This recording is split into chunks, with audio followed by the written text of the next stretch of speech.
A SpaceX é conhecida por fazer testes constantes de todos os equipamentos que eles vão colocar no espaço. Não é diferente para o projeto da Starship, e como os testes estão se aproximando a cada vez em maior velocidade, vale a pena você conhecer todo o procedimento utilizado para garantir a segurança de todos os equipamentos. Vamos lá?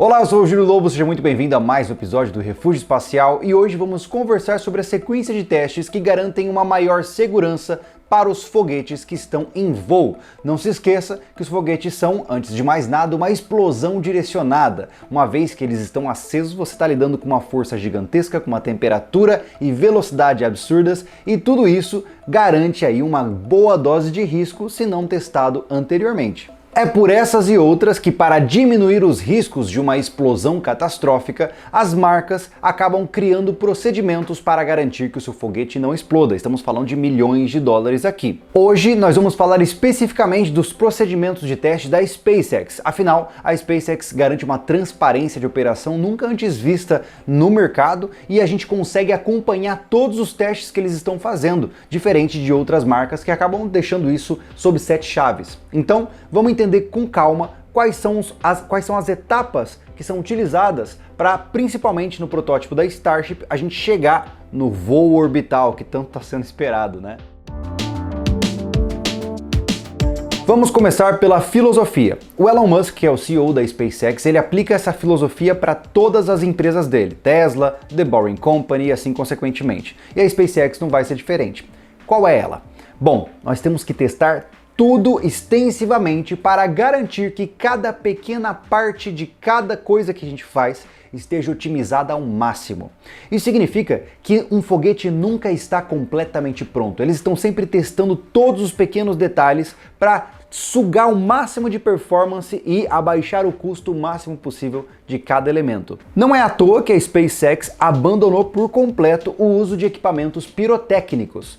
Perceba que existem outros foguetes de outras marcas que utilizam separadores de estágio explosivos, ou até mesmo parafusos explosivos para soltar o foguete na hora do seu lançamento. O problema de equipamentos que confiam em explosões é que você não tem como testar uma explosão. Já pensou você comprar um rojão de festa junina e vai testar ele antes da festa? Não vai dar certo. Então, como não é possível testar equipamentos explosivos, eles eliminaram por completo isso dos seus designs. O mais interessante então é que eles começaram a confiar em equipamentos hidráulicos que sim, podem ser testados extensivamente antes do momento X ali do acontecimento do lançamento. Dito isso, quais são as sequências de testes que estão sendo aplicadas no protótipo da Starship? Nós temos 3 procedimentos básicos que são feitos para verificar a integridade do veículo.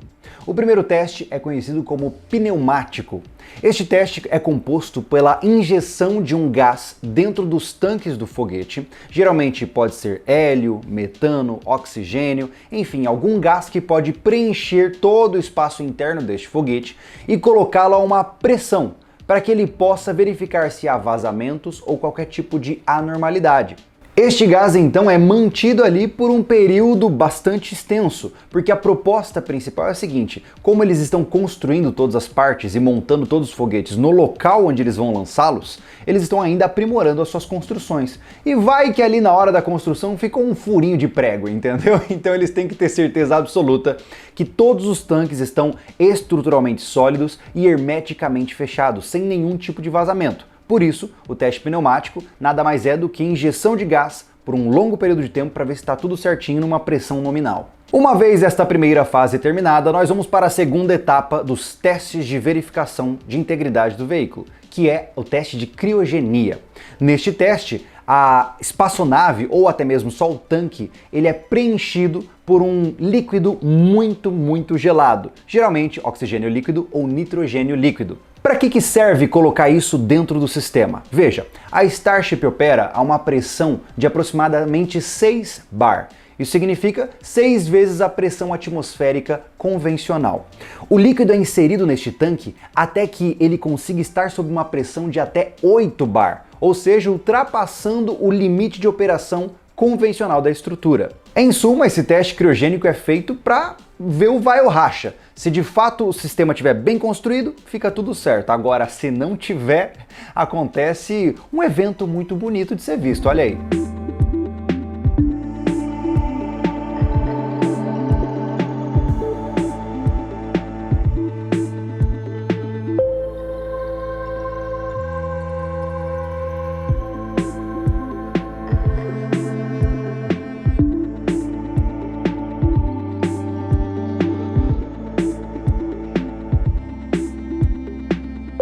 Agora então quer dizer que terminamos os testes, vamos lançar o foguete? Claro que não. Tudo que eu falei para você aqui refere-se aos sistemas de tanques de propelentes, ou seja, os testes de pressão, eles não necessariamente vão testar o motor, e o motor é uma peça separada, por isso merece também um teste específico para ele, que é o fogo estático. O fogo estático serve para você verificar a integridade estrutural do sistema de propulsão de um foguete. Sim, você vai pegar esse motor, você vai colocá-lo preso em uma base onde ele não vai sair voando e você vai ativá-lo por diferentes períodos de tempo para saber se ele está performando da maneira esperada. Os melhores exemplos de teste estático podem ser adquiridos dos motores Merlin. Os motores Merlin são usados nos foguetes Falcon 9 da SpaceX. O Merlin ele é testado extensivamente antes de qualquer lançamento. Para você ter uma ideia, como é que funciona? Uma vez que o motor é construído, ele é enviado para uma base de testes em McGregor, no Texas, onde ele é preso em todo um aparato, em um sistema, e então disparado pelo tempo exato da duração da missão. Então o Merlin 1D atmosférico, ele funciona por até 2 minutos e meio, torando o propelente ali paradinho para ver se ele está funcionando direito. O Merlin 1D a vácuo, ou seja, para sistemas de vácuo, ele é disparado entre 6 e 8 minutos contínuos. Então, o motor inteiro já é testado durante um longo período, exatamente como ele operaria em situações normais, antes de ser cogitado em ser utilizado no foguete. E aí então a gente lança? Não. Aí você vai pegar esse motor que já passou por esse teste, levar ele lá para a Califórnia para ele ser montado em um booster do Falcon 9. Montou? Agora a gente pode lançar? Não, a gente vai pegar esse booster e vai voltar para McGregor, no Texas, onde ele vai ser preso em agarras muito fortes, com cabos muito fortes, para poder ser disparado mais uma vez. E detalhe, lembre-se que você tem que fazer agarras e sistemas de fixação extremamente eficientes, afinal, segurar um foguete que está tentando decolar não deve ser muito interessante, né? Mas enfim, eles fazem isso com primazia, visto que já tem uma série de testes aí muito bem sucedidos. Quando eles prendem este booster, eles então ativam mais uma vez os motores, dessa vez todos juntos, por 1 minuto, para garantir que todo o sistema funciona com um motor ao lado do outro.